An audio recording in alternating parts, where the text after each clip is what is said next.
नमस्कार, news one India देख रहे हैं आप और मैं हूं आपके साथ प्रभा जोशी। यूपी के 3 जिलों के दौरे पर पीएम मोदी बाराबंकी, फतेहपुर और हमीरपुर में पीएम मोदी रैली करेंगे।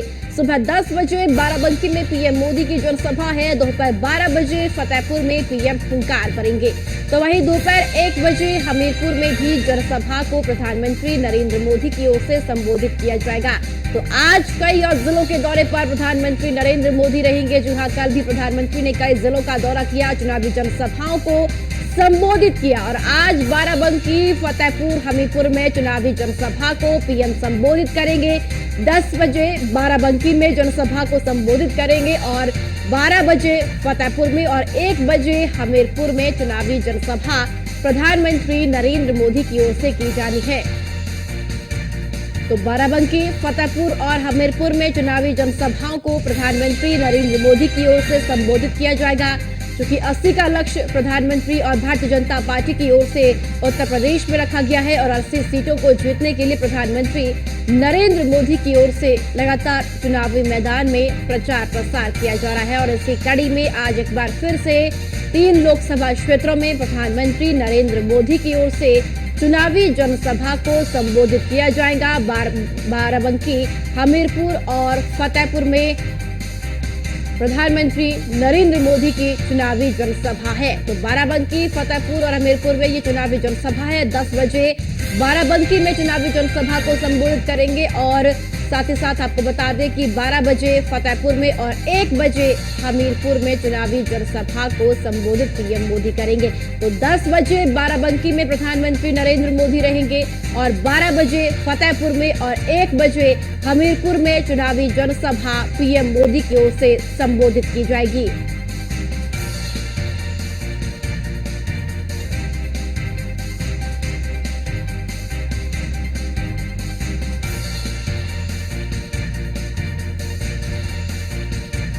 और चलिए ज्यादा जानकारी के लिए रुक करेंगे हमारे सहयोगी, हमारे साथ तमाम लोकसभा क्षेत्रों से जुड़ चुके हैं। जितेंद्र विश्वकर्मा संवाददाता फतेहपुर से हमारे साथ है, भोलानाथ संवाददाता बाराबंकी से है और अभिषेक कश्यप हमारे संवाददाता हमीरपुर से हमारे साथ जुड़ चुके हैं। सबसे पहले जितेंद्र विश्वकर्मा, आपका रुख करूंगी।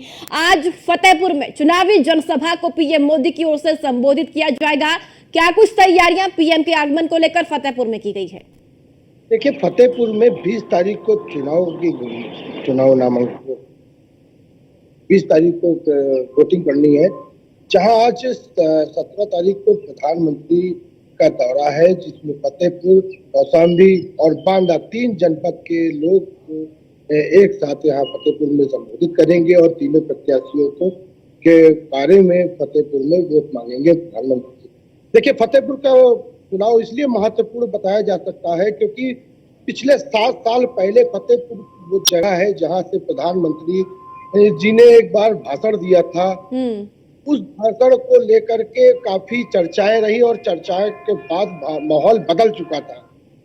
मंदिर, मस्जिद, कब्रिस्तान, शमशान को लेकर के ऐसा एक बयान दिया गया था जो पूरे भारत में चर्चा का विषय बना हुआ था। तो फतेहपुर का एक तरीके से कहा जा सकता है कि आज कुछ ऐसा शायद निकल सकता है कि जिससे गर्मियां जो है और बढ़ सकती है फतेहपुर की वोट। बता दें, फतेहपुर में चुनाव जिस तरीके से तैयारियां चल रही हैं, आज फतेहपुर प्रधानमंत्री के लिए पूरी तरीके से तैयारियां माकूल है और पूरी तरीके से सुरक्षा व्यवस्थाओं के दिए जा रहे हैं। जहाँ साध्वी निरंजन ज्योति के लिए वोट मांगेंगे फतेहपुर में, जहाँ 2 बार से वो सांसद रह चुकी है, तीसरी बार वो तिगड़ी बनाने की तैयारी में है। जी ठीक है जितेंद्र, आपके पास लौट रही हूँ फिर से। बाराबंकी से भोलानाथ हमारे साथ है। भोलानाथ, बाराबंकी में भी आज प्रधानमंत्री चुनावी जनसभा को संबोधित करेंगे। बाराबंकी का क्या माहौल, क्या स्थिति राजनीतिक लिहाज से बनी हुई है?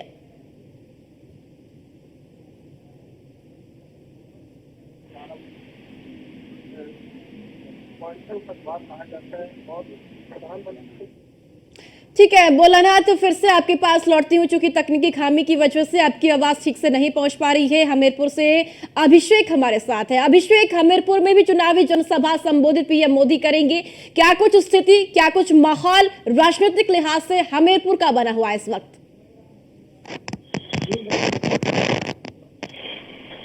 दौरा है और जो अपने प्रत्याशी को लेकर के जो भाजपा प्रत्याशी पुष्पेंद्र सिंह चंदेल है उनको लेकर के जो पीएम मोदी है जनता से अपील करेंगे, वोट करने की अपील करेंगे और अपनी योजनाओं के बारे में बताएंगे लाभकारी। और अगर सुरक्षा की लेकर के अगर बात करें तो पुलिस ने कड़ी सुरक्षा की गई है और चप्पे चप्पे पर नजर रखने की पुलिस निगरानी कर रही है। जी ठीक है अभिषेक, भोलानाथ आप तक आवाज पहुंच रही है?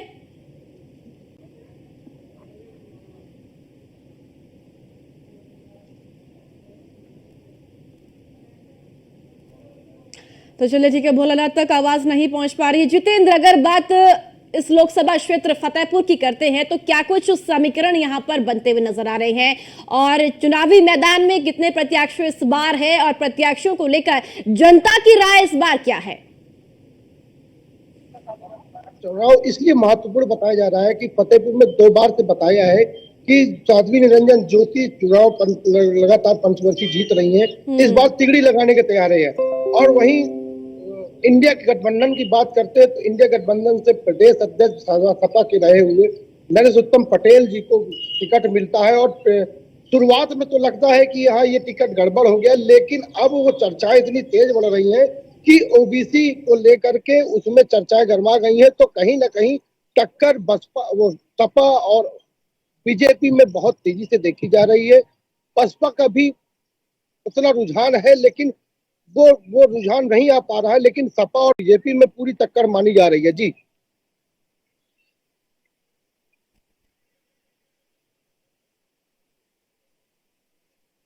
तैयारियां पीएम के आगमन को लेकर की गई है, आज जनसभा है पीएम की, क्या कुछ माहौल, क्या कुछ स्थिति बनी हुई है बाराबंकी में? बिल्कुल बता दें, बाराबंकी की बात करें तो बाराबंकी में प्रधानमंत्री के आगमन को लेकर तैयारियां पूरी हो गई हैं और यहाँ पे सुरक्षा बल की भारी मात्रा में तैनाती की गई है। वहीं पूर्वांचल का द्वार कहे जाने वाले बाराबंकी में आज देश के प्रधानमंत्री नरेंद्र मोदी आ रहे हैं, जिसको लेकर बीजेपी कार्यकर्ताओं में काफी उत्साह बना हुआ है। प्रधानमंत्री नरेंद्र मोदी ठीक 10 बजे बाराबंकी पहुंचेंगे, जिसके बाद बीजेपी कार्यकर्ताओं को संबोधित करते हुए जीत का मंत्र देंगे। राजरानी रावत के समर्थन में प्रधानमंत्री नरेंद्र मोदी जनसभा को संबोधित करेंगे। वहीं बीजेपी कार्यकर्ता भी बड़ी संख्या में अभी सुबह से ही आना शुरू हो गए हैं, वो जिनको लेकर कार्यकर्ताओं में काफी उत्साह बना हुआ है। वहीं तैयारियों की बात करें तो आपको ठीक सामने अपने दिखाया ये मंच बनाया गया है, जहाँ पर पूरी तरीके से तैयारियां कर ली गई है और भारी मात्रा में पुलिस बल की तैनाती की गई है। प्रत्येक आने जाने वाले व्यक्तियों की तलाशी गेट द्वार पर ही ली जा रही है। वह प्रधानमंत्री के कार्यक्रम को लेकर प्रशासन पूरी तरीके से अलर्ट बना हुआ है। जी ठीक है, फिर से लौटती हूँ भोलानाथ आपके पास। अभिषेक, हमीरपुर में फिलहाल क्या समीकरण देखने को मिल रहे हैं और कितने प्रत्याशी चुनावी मैदान में हैं और मुद्दे क्या है इस बार लोकसभा के? लोकल मुद्दे ज्यादा प्रभावी नजर आ रहे हैं लोकसभा क्षेत्र में या फिर जो राष्ट्रीय मुद्दे हैं वो इस बार देखने को मिल रहे हैं? देखिए, मैं बता दूं आपको कि हमीरपुर लोकसभा सीट में त्रिकोणीय युद्ध की तरीके से जो जनता देख रही है। त्रिकोणीय युद्ध बसपा से जो अपना कैंडिडेट है वो ब्राह्मण उतारा है और भाजपा ने जो अपना रिपीट कैंडिडेट जो पुष्पेंद्र सिंह चंदेल है उनको तीसरी बार टिकट दिया है। और जो सपा की बात करें तो सपा से अजय सिंह राजपूत है। और आज जहां पीएम मोदी आ रहे हैं राज क्षेत्र में, वहां पर लोधी बहुल क्षेत्र माना जाता है और अजय सिंह राजपूत लोधी है। और ये माना जाता है कि जो टक्कर देखने को देखी जा रही है वो भाजपा और सपा की टक्कर है। और कहीं ना कहीं पीएम मोदी हमीरपुर आ रहे हैं और राज क्षेत्र में आ रहे हैं तो कहीं ना कहीं भाजपा प्रत्याशी पुष्पेंद्र सिंह चंदेल को लाभ होने की आशंका भी है। जितेंद्र, अगर फतेहपुर का जिक्र करें तो क्या चुनावी मैदान में जो प्रत्याशी है उनको लेकर जनता खुश है? क्योंकि कहीं ना कहीं नाराजगी कई लोकसभा क्षेत्रों में प्रत्याशी के चेहरों को देखने को मिल रही है। तो जनता सिर्फ यही कहती है कि जो पार्टी का शीर्ष नेतृत्व है उनके आधार पर वोट देने जाएंगे, लेकिन जो प्रत्याशी है वो उन्हें पसंद नहीं है। जी देखिए, बहुत महत्वपूर्ण प्रश्न है आपका, लेकिन फतेहपुर में बताया जाता है, फतेहपुर में देख रहे हैं कि जिस तरीके से प्रत्याशियों को कुछ जगह विरोध का भी सामना करना पड़ा है, रोड नहीं वोट नहीं, जैसे तख्तियां लेकर के लोग इकट्ठा हो जाते हैं, तो कुछ छोटे ऐसी घटनाएं या फिर समस्याएं लोग लेकर के खड़े हो जाते हैं और वोट नहीं देने के नारे लगाते हैं। तो इस तरीके से कुछ नाराजगियां भी है लोगों में, क्योंकि 10 साल हो गए हैं साध्वी जी को फतेहपुर में रहे हुए, तो उसको जो चीजें पूरी तरीके से करनी चाहिए तो वो कहीं ना कहीं अभी उसमें कसर कुछ बाकी है, तो उसको लेकर के लोग नाराज है। और उसमें साध्वी जी के जो प्रत्याशी है वो भी कहती है कि हमारी जनता है, मैं बहन हूं उनकी, मैं उनकी सारी समस्याओं को पूरे करती हूँ, करूंगी, आगे भी पूरा करूंगी। तो इसको लेकर के हाँ, लोग पब्लिक को ये है कि हाँ, पीएम मोदी को मैं देश के लिए वोट देना चाहता हूँ, तो इस तरीके की भी कुछ चर्चाएं चलती हैं। दूसरी पक्ष में अगर देखा जाए तो नरेश उत्तम पटेल है जो जो जो जिनको टिकट मिलता है, वो टिकट मिलने के बाद वो भी ताबड़तोड़ रैलियां कर रहे हैं और ताबड़तोड़ लोगों से मिल रहे हैं। तो कहीं ना कहीं दोनों में टक्कर तो दिखाई दे रही, लेकिन अभी कुछ कहना बहुत जल्दबाजी होगी कि किस तरफ रुख जा रहा है। वो आज की रैली तय करेगी कि क्या होने वाला है। आज का समीकरण फतेहपुर में कौन सांसद बन सकता है या किसकी तरफ पक्ष या विपक्ष की तरफ लहर जा रही है, ये आज की रैली तय करेगी। जी जी भोलानाथ, बाराबंकी का बताइए कि वहां की जनता क्या अपने प्रत्याशी से खुश है जो पार्टी ने चुनावी मैदान में उतारा है, या फिर वहां भी कहीं ना कहीं वो स्थिति देखने को मिल रही है कि पार्टी प्रत्याशी से जनता नाराज है, लेकिन जो पार्टी का शीर्ष नेतृत्व है उसके आधार पर वोट देने जा रही है? निश्चित तौर पर बता दें, बाराबंकी की बात करें तो बाराबंकी में सीधी तौर से भारतीय जनता पार्टी और महागठबंधन में सीधी टक्कर है। वहीं विशेषकर यदि बीजेपी प्रत्याशी श्रीमती राजरानी रावत की बात करें तो काफी लोकप्रिय नेताओं में से है और अच्छी जनपद में उनकी छवि है। तो ये बिल्कुल कहना गलत होगा कि शीर्ष नेतृत्व या फिर पार्टी ने जिनको प्रत्याशी बना के उतारा है तो वो कहीं पे उनकी बुराई है, ऐसा नहीं, बिल्कुल नहीं है। बाराबंकी में काफी लोकप्रिय नेताओं में गिनी जाती है राजरानी रावत और काफी लोकप्रिय है, जिनको लेकर लोगों में उत्साह भी बना हुआ है कि कहीं ना कहीं सांसद लोकप्रिय राजरानी रावत ही लोकसभा में चुन के जाए। लेकिन महागठबंधन की बात करें तो महागठबंधन में 4 बार से लगातार चुनाव हार रहे दिग्गज नेता कांग्रेस के बेटे पीएल पुनिया के बेटे तनुज पुनिया है जो लोकसभा चुनाव मैदान में है। हालांकि अभी गठबंधन को लेकर सीधी तौर पे भारतीय जनता पार्टी से टक्कर है। आज देश के प्रधानमंत्री नरेंद्र मोदी के कार्यक्रम के बाद दिशा दशा तय हो जाएगी क्या सकता है। जी ठीक है, लौटती हूँ आपके पास। अभिषेक, बताइए वहां का हाल क्या, स्थिति और क्या माहौल, चूंकि प्रत्याशी को लेकर क्या कोई जनता का मूड इस बार है, और पीएम का आज चुनावी जनसभा को संबोधित करना वहां की सियासी हवा को कितना मोड़ पाएगा अपनी तरफ?